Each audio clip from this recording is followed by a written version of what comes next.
साहब साहब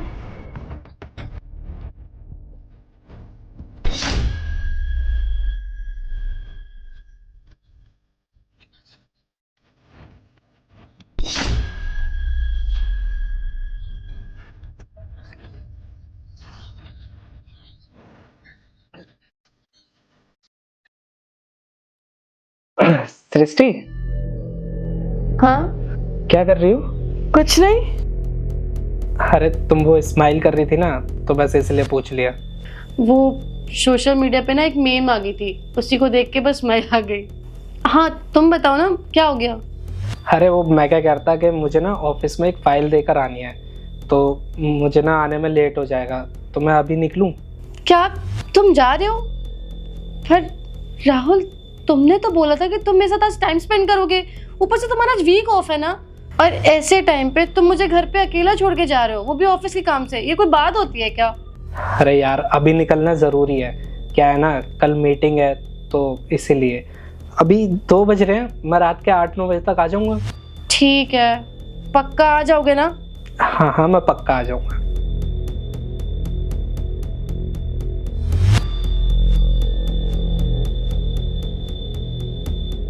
यस। अब मैं शिबू को फोन करती हूँ और उसको बोलती हूँ मेरा पति ऑफिस गया और हमारे पास बहुत सारा टाइम स्पेंड करने के लिए। फटाफट से उसको बुला लेती। हेलो बेबी, मेरा पति ना ऑफिस के काम से गया बाहर, अब तुम फटाफट से मेरे पास आ जाओ, मुझे तुमसे मिलने का बहुत मन कर रहा है, जल्दी आना। Okay, I am waiting. अच्छा बेबी, आज तो संडे है ना, और तुम्हारा पति घर पे रहता है, और तुमने आज ही मेरे को बुला लिया। कहीं ऐसा ना हो तुम्हारे पति को हमारे बारे में पता चल जाए। अरे ऐसे कैसे पता चल जाएगा? तुम्हें मैंने बोला तो था कि मेरा पति ऑफिस के काम से बाहर गया है, रात से पहले घर नहीं आएगा। और वैसे भी मैं ना बहुत टाइम से तुमसे मिली भी नहीं थी, मेरा बहुत मन कर रहा था तुमसे मिलने का, तो मैंने सोचा क्यों ना तुम्हें बुला लिया जाए। हाँ यार, मिस तो मैं भी तुम्हें बहुत करता हूँ, पर क्या करूँ, मजबूरी है। वैसे एक बात बताओ, तुम्हारा पति गया कहाँ है? अरे यार, उसने बोला था कि उसकी ना कोई ऑफिस की फाइल है जो उसे आज ही सबमिट करनी है, उसी को सबमिट करने के लिए वो गया हुआ है, तो उसने बोला रात तक आ जाएगा। तब तक तो हमारे पास बहुत सारा टाइम है, हम आराम से टाइम स्पेंड करते हैं। वैसे यार, तुम्हारे पति की ना तारीफ करनी पड़ेगी। वो ना हमें मिलने का कोई ना कोई मौका दे ही देता है। अब देखो ना, आज संडे है और आज भी ना वो काम करने के लिए चला गया। अब अगर इतनी खूबसूरत मेरी बीवी हो ना, तो मैं काम से पहले ना अपनी बीवी पे ज़्यादा ध्यान दूँ। अरे यार, क्या बताऊं मैं उसके बारे में। वो पता है पूरा टाइम सिर्फ ऑफिस का काम करता रहता है, या तो फाइल्स को लेके इधर उधर भागता रहता है, या कुछ ना कुछ करता रहता है। उसके पास मेरे लिए बिल्कुल टाइम नहीं है। अरे वो एक बार भी ये नहीं सोचता है कि उसकी बीवी उसका घर पे इंतजार कर रही होगी। मैं पता है इतना बन ठन के उसके लिए बैठी रहती हूँ, लेकिन वो मेरे तक देखता तक नहीं है। इसीलिए तो मैंने सोचा कि वो तो मेरे ऊपर ध्यान देगा नहीं, इसलिए मैंने बाहर अफेयर चला लिया तुम्हारे साथ, ताकि मुझे थोड़ी खुशी मिल पाए। यार तुम्हारा पति ना बहुत ज़्यादा सीधा है। वो ना कभी तुम पे ध्यान ही नहीं देता, बस पैसा कमाता है और तुम्हारी सारी ज़रूरतें पूरी करता है। चलो सही तो है, इस बहाने मैं हूँ तो तुम पे ध्यान देने के लिए। हाँ, तुम बिल्कुल ठीक कह रहे हो। यार एक बात बताओ, तुम्हारा पति तुमसे इतना प्यार करता है, इतना भरोसा भी करता है वो तुम पे, तुम्हारी सारी ख्वाहिशें पूरी करता है वो, फिर भी तुम उसे धोखा दे रही हो। और एक तरफ मैं हूँ, मैं कुछ भी नहीं करता हूँ, घर पे बैठा रहता हूँ, ना कोई काम करता हूँ। तुम जो पैसे देती हो उसी पे मैं अपना खर्चा चलाता हूँ, फिर भी तुम मेरे साथ हो। मुझे कुछ समझ नहीं आया, ऐसा क्यों? क्योंकि तुम मुझे वक्त देते हो जो मेरा पति मुझे नहीं दे सकता। और वैसे भी मुझे ना अब उससे कोई लगाव भी नहीं है, ना ही प्यार है।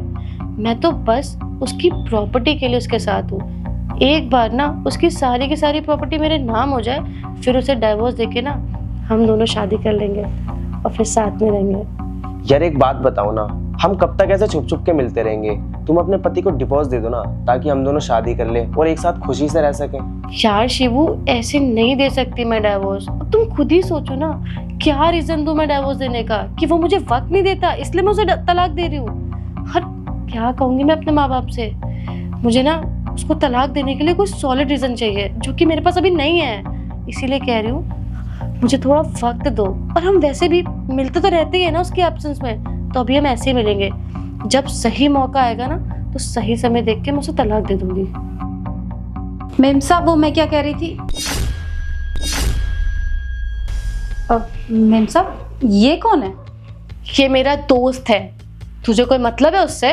लेकिन मेम साहब घर पे नहीं है और आपके दोस्त अकेले आपके रूम में क्या कर रहे हैं? तेरा काम तो खत्म हो गया था, फिर तो अभी तक गई क्यों नहीं? मेम साहब आप ये ठीक नहीं कर रही हैं। साहब कितना विश्वास करते हैं आप पर और आप उन्हें धोखा दे रही हैं इन साहब के साथ मिलकर। देख, तूने मुझे कहा था ना कि तेरा बच्चा बहुत ज्यादा बीमार है और तुझे पैसों की जरूरत है उसके इलाज के लिए, तो अगर तू अपना मुंह बंद रखेगी मैं तुझे मुंह मांगी कीमत दूंगी, जिससे तू अपने बच्चे का इलाज आराम से करा सकती है, समझी? मेम साहब हम गरीब जरूर हैं लेकिन बिकाऊ नहीं है। आपको क्या लग रहा है कि आपके पैसों के लिए हम आपकी ये हरकत साहब को नहीं बताएंगे? हम ना साहब को सब कुछ बता देंगे, आप जो उनकी पीठ पीछे कर रही हैं। अगर उसे पता चल भी गया तो क्या होगा, ज्यादा ज्यादा वो मुझे तलाक दे देगा। लेकिन तू अपनी सोच, तेरा क्या होगा? अगर मैंने तुझ पर चोरी का इल्जाम लगवा दिया ना तो तुझे कहीं और काम भी नहीं मिलेगा और तू अपने बच्चों को पाल भी नहीं पाएगी, ना ही इलाज करवा पाएगी उसका, समझी?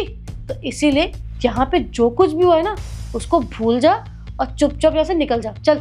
नहीं नहीं मेम साहब, हम साहब को धोखा नहीं दे सकते। और आपकी जानकारी के लिए बता दें कि आपकी शादी से पहले से हम यहाँ पर काम करते हैं। हमने साहब का नमक खाया है। साहब कितने अच्छे इंसान हैं, उनके साथ ये झूठ बोले नहीं नहीं नहीं, पाप लगेगा हमें। और छोटा मुंह और बड़ी बात मेम साहब, हम भी एक औरत है लेकिन आपकी तरह नहीं है। आप तो औरत के नाम पर कलंक है, कलंक। साहब कितना प्यार करते हैं आपसे, कितनी मेहनत करते हैं आपके लिए, दिन रात एक कर देते हैं, लेकिन आप क्या कर रही हैं? उनकी पीठ पीछे किसी पराये मर्द के साथ चक्कर चला रही हैं। यार एक बात बताओ, ये तुम्हारे घर की 2 कौड़ी की नौकरानी ये बोल कितना रही है? तुम इससे कुछ कहती क्यों नहीं हो? चुपचाप बैठ के सुने जा रही हो। सही कह रहे हो, इसकी ना कुछ ज्यादा जबान चल रही है, अभी इसको सबक सिखाती हूँ, तू रुक।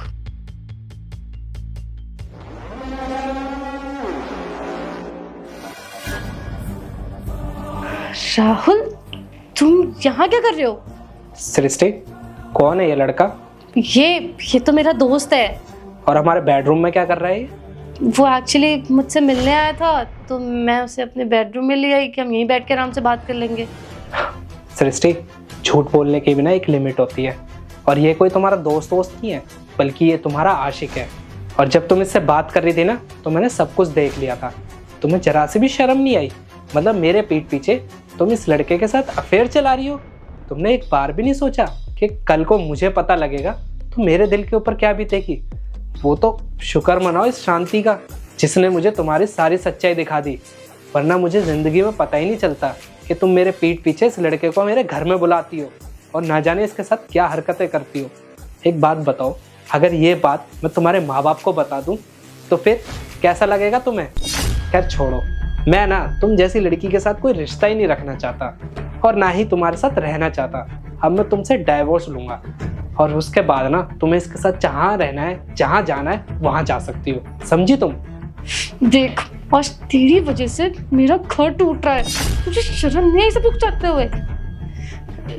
राहुल, मैं मानती हूँ कि मुझसे बहुत बड़ी गलती हुई है, मैंने तुम्हें चीट किया है, लेकिन I am really sorry, please मुझे माफ कर दो। एक लास्ट चांस दो राहुल, प्लीज।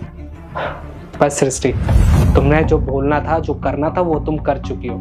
अरे अफसोस तो मुझे इस चीज का है कि मैंने किस चीज में कमी छोड़ दी थी। अरे तुम्हें प्यार किया, तुम्हारे लिए मेहनत की, अरे जिस चीज पे तुम हाथ रखती थी ना वो चीज खरीद के लेके आता था। पर नहीं, शायद कमी मेरे अंदर ही थी ना कि मैंने तुम्हारा इतना ख्याल जो रखा। पर अब जो हो गया सो हो गया, अब मैं तुम्हारे साथ एक पल भी नहीं रह सकता। इसलिए यहाँ से अपना मुंह उठाओ और निकल जाओ यहाँ से, समझी? और तू भी निकल यहाँ से।